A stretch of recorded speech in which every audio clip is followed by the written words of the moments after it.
Well, welcome to the 700 Club, and thanks for joining us. President Biden's vaccine mandate has put millions of American workers into a quandary. They don't want to take the shot because of their religious convictions. The question is, how do they go about claiming a religious exemption? And will it be up to the Supreme Court to decide if they have the right to do so? Heather Sells explains. For months, evangelical leaders have encouraged followers to get the vaccine. Hi, welcome to Pastors and the Vaccine. With all kinds of campaigns to encourage the faithful, now the president's new push to mandate the shot has some in the pews opposed. Although many denominations and high-profile evangelical leaders support the vaccine, a number of people of faith also oppose it for spiritual reasons. And they're seeking guidance on how to claim a religious exemption. People are entitled to religious accommodations under Title VII of employment discrimination law. There's basic protection for faith in the workplace thanks to federal law and the Constitution. When it comes to the vaccine mandate, however, many aren't sure how to claim a religious exemption. And thousands have been calling places like the Religious Freedom Institute for help. RFI, the Religious Freedom Institute, doesn't provide legal services. But we still receive calls with people asking, what are they able to do in light of their objections? Legal scholars say the key is not a church's doctrine, but an individual's sincerely held belief. The Supreme Court has made it very clear that religious convictions that merit protection are individual. I don't have to have a church behind me. What we want to avoid is employers, and worst of all, the federal government becoming some sort of Star Chamber inquisitorial board, probing into people's religious beliefs. If a person says, these are my reasons, I disagree with abortion, sanctity of human life, I know that the aborted fetal cells are part of the testing, that should be it. That should be the case closed on whether or not they have a sincere belief.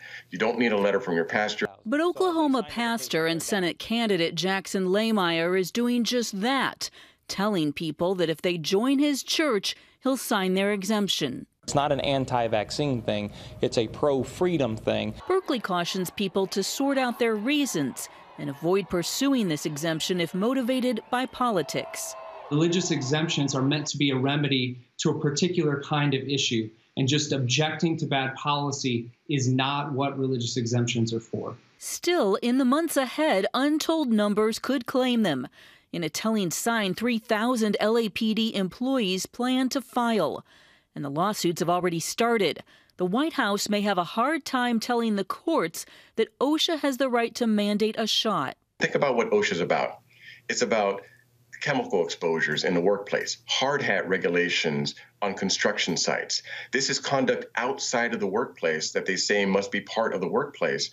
This is a real stretch. It's unclear how the Supreme Court might eventually rule, especially with weakened religious protection after the 1990 Smith ruling. The government can win if it has a compelling interest, really, really important interest, and there's no way to accomplish that without infringing on liberty. And, when you're looking at a pandemic and people dying, the government is certainly going to try very hard. Even if they're under the tough standard, they're going to argue that we meet that standard. It's a high-stakes fight that could severely weaken or empower religious liberty in the months and years ahead. Heather Sells, CBN News. Well, there's nothing like pandemics. There's nothing like a crisis to absolutely test our constitutional protections.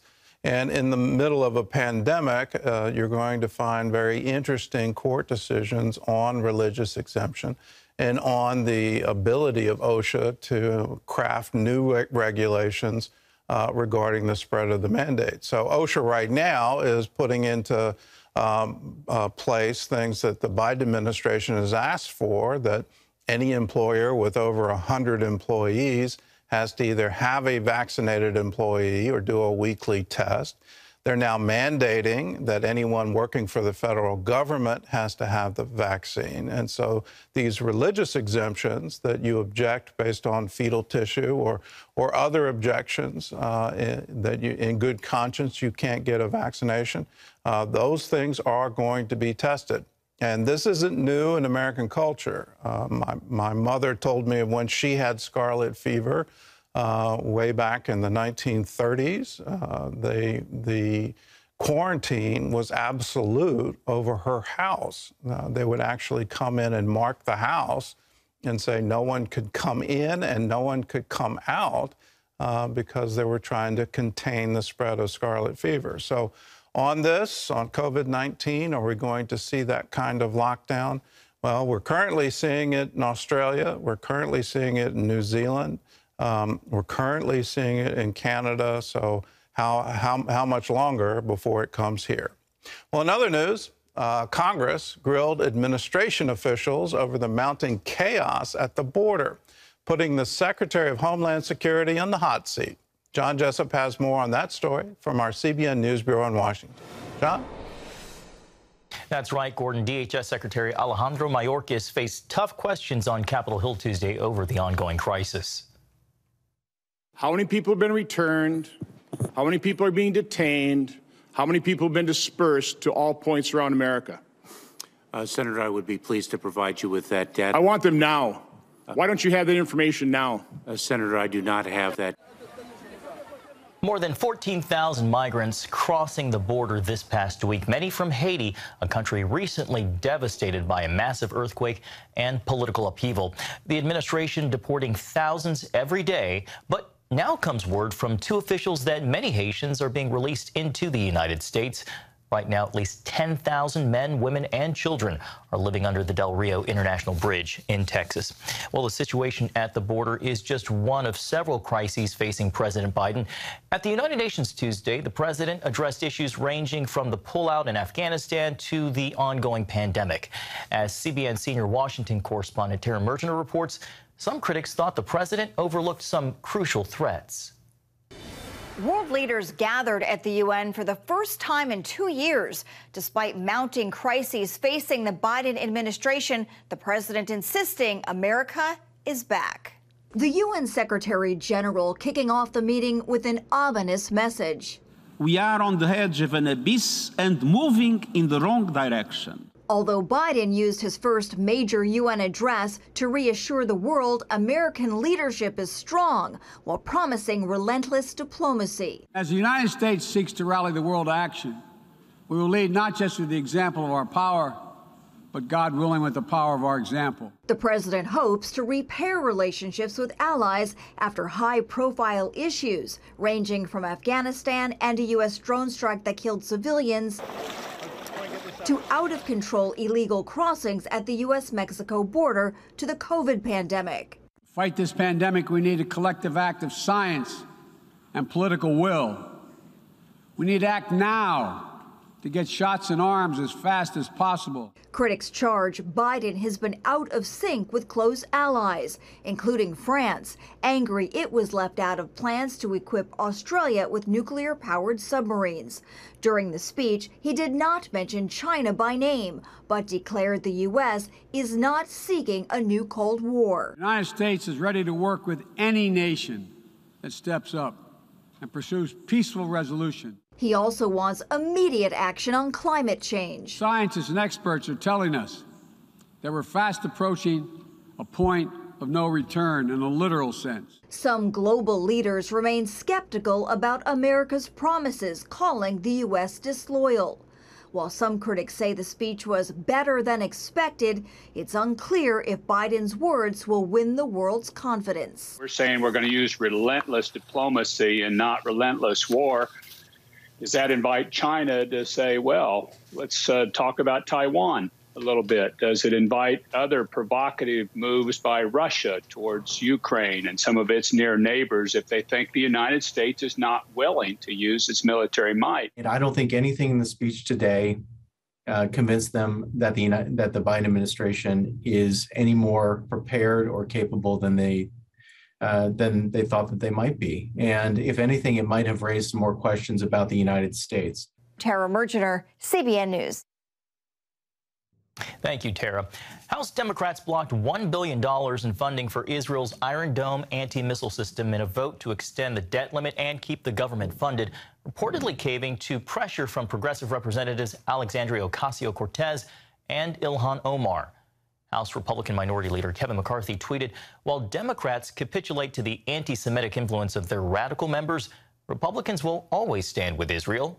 Earlier this year, Iron Dome successfully shot down hundreds of missiles fired into Israel by Hamas.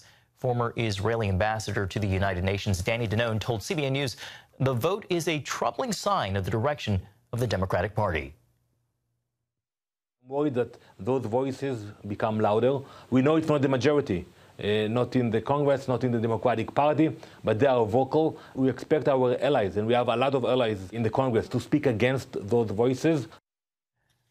Democratic House Majority Leader Gordon Steny Hoyer says he plans to fully fund the Iron Dome in another bill. Well, this is a very disturbing trend in the Democrat Party, and it's going to, in my opinion, increase this drumbeat from progressives to start censuring Israel, stop the longstanding United States support for the nation of Israel. It is absolutely incredible that we can actually have this debate. It used to be bipartisan support for Israel, that no matter what, no matter which party was in power, we could depend that America would stand with Israel. Well, this is the first time in my life that we've seen a bill to help Israel defend itself against rocket attacks.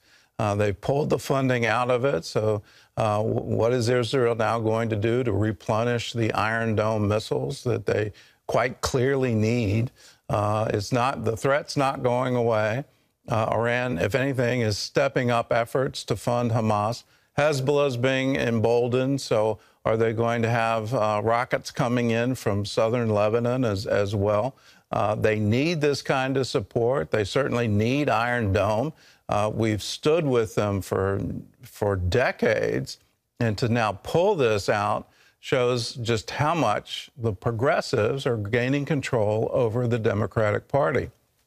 It's incredibly disturbing to me. I hope this funding is put back soon, but this is certainly a sign of things to come.